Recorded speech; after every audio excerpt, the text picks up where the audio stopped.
Well, I think as moms, one of the things that's always on the forefront of our mind is, am I doing the best I can? Are my kids getting the best education? Are they learning everything that they will need to know to be ready to go out into the big world on their own?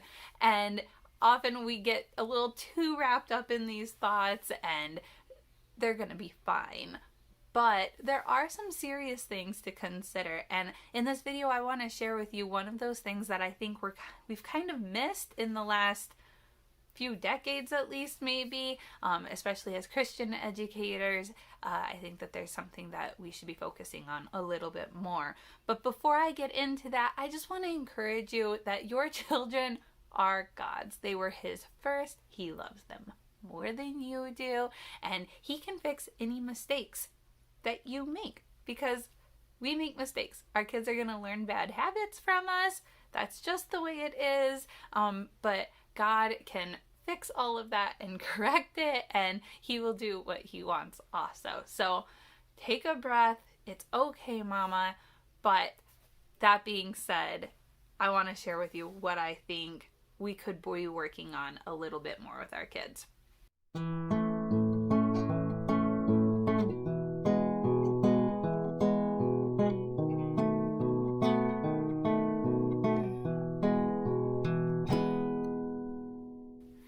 As Christians, we often want to share the gospel in all highlights and glory, and how good and God's blessings and how rich His love is. And that's true. And He does bless us. And there are people that He blesses with great riches.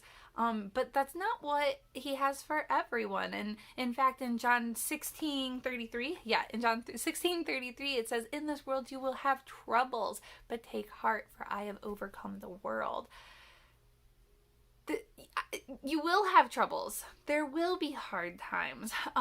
In Matthew, the Great Commission, we're told to go into all the world and preach the gospel and make sure that everyone knows it, because it is not His will that any should perish, right? But there are governments that are going to be against us. There are people that don't like the message. And I think we get so wrapped up in, if God is a good God, then why did this happen? How could He allow this to happen? And we haven't trained our children how to answer those questions. And so that's what I want to encourage you in, is teaching your kids how to answer, why is there sin in the world? And give them examples of people that experience that in their own lives, so that they are ready when the time comes, when life is hard, that they can think of their heroes of the faith and follow their examples. One of my favorite things in the New Testament is all the times that Paul talks about imitating Him as He imitates Christ. And there are parts of everybody's life that we can learn from and imitate.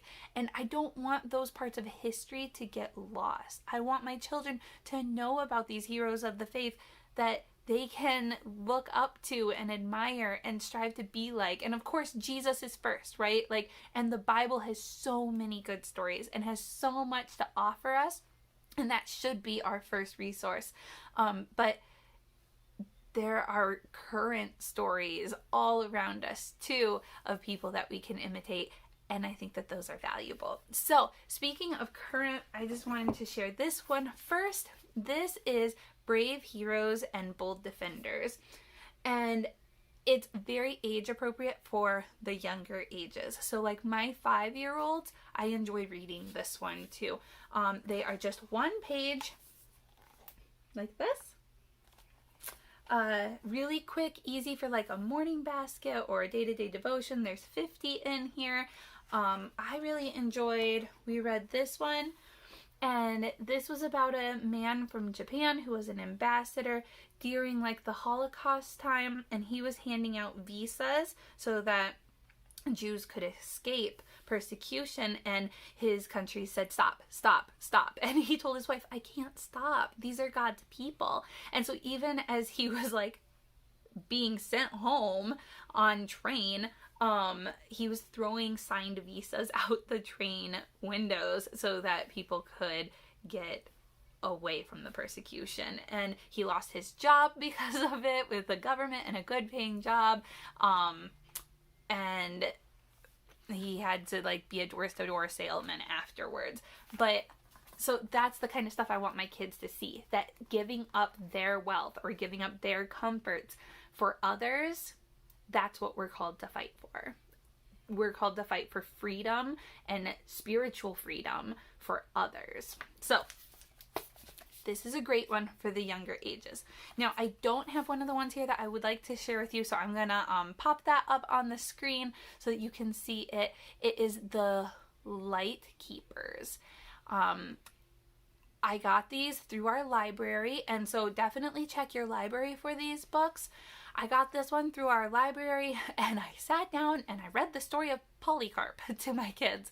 I knew nothing about Polycarp, and this story was more detailed than I wanted my 5-year-olds to hear. My 7-year-old and I had a good conversation with it. I would recommend maybe 8 to 12 for this book. Polycarp was burned at the stake, and he knew it was coming, and it was great. I loved it. I loved reading it. It had stories of A.W. Tozer and other heroes also. Great book. Totally investing in these for the future for my kids. Very much more detailed than I want for my youngsters. So just keep that in mind. Excellent books though. Other ones that I would recommend are these ones. This is the Imagination Station for kids. They travel through different times in history. I'm specifically holding this one because I loved it. We've only read the first 6 books. My son, we did it for his first grade history. Honestly, like, he remembered so much. He was able to put them in timelines of when that happened. I thought it was great. This one talks about Tertullian and how he stopped the gladiator fights at the Colosseum in Rome. And it stops right before anything, like, before Tertullian gets killed, if you know the story, and the kids get sent home, and Mr. Whitaker finishes telling that the fights did stop because of Tertullian's bravery. And it's just a really moving story, very age appropriate. I'm not exactly sure age is what you're looking for this. My 5-year-olds could definitely handle it. I think it'll still be good for my kids to read when they're independent readers. It says ages 7 and up on the back, but I think that's just for like them reading, but they could definitely listen to it earlier on. So I like these books. The Queen's Smuggler. These are from Trailblazers. We haven't gotten there yet because these are definitely older stories for older readers, but I'm really looking forward to this kind of style as well. And then I have this one that I use for junior church. I was reading the kids stories of missionaries during our junior church. So it's called Missionary Stories from Around the World. It has all kinds of different missionaries in it. Very good. Simple chapters. Each chapter is a different missionary. I really enjoyed that. Other than that, if you have like Right Now Media, the Torchlighter series, those are great, and you can watch the stories and talk about them. The first time I put this on, no, not the first time, but the first time my husband saw us watching it, he was like, Abby, what are you having our kids watch? Like, this is kind of scary. And I think it was Charles Wesley that we were watching, or John Wesley and Charles Wesley. And it was like kids being taken away and put in work camps, and it was kind of sad, but the end is totally redeeming, and they do a really good job. So, and I think our kids can handle it, like, kids are watching some pretty advanced stuff on TV, and so I think our kids can handle watching these stories about Christians who did suffer, Christians who were in prison for 14 years and taken away from their kids, and they remained faithful to God. And then when they got out, like, they couldn't see the bigger picture at the time, but God used all of that. That guy that was in prison in Romania. We just did this study through our unit study that we're doing with Rebecca Spooner from Gather Round Homeschool. We're studying Europe. It's great.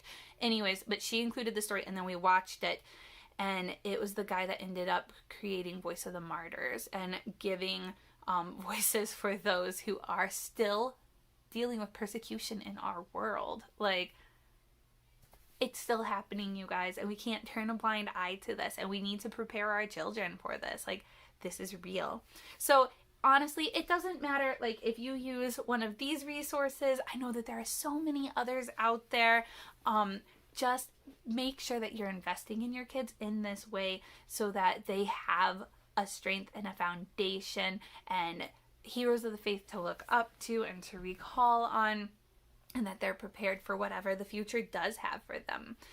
So I hope this was encouraging to you. I hope it just gives you something to think about and work with your kids on too. If you have any questions or ideas or great resources that you would recommend, would you please put those in the comments down below? I would love to know what other resources there are out there, ages that they go with, what you've liked, what you would steer away from. That's fine too.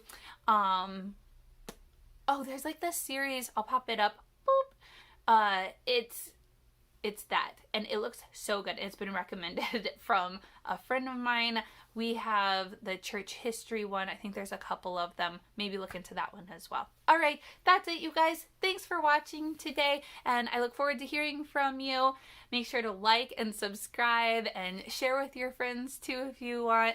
We just want to be your Christian neighbors and friends that share in our experiences and the things that we're learning and working through and growing in. So I hope this was beneficial to you, and I'll see you next time. Bye.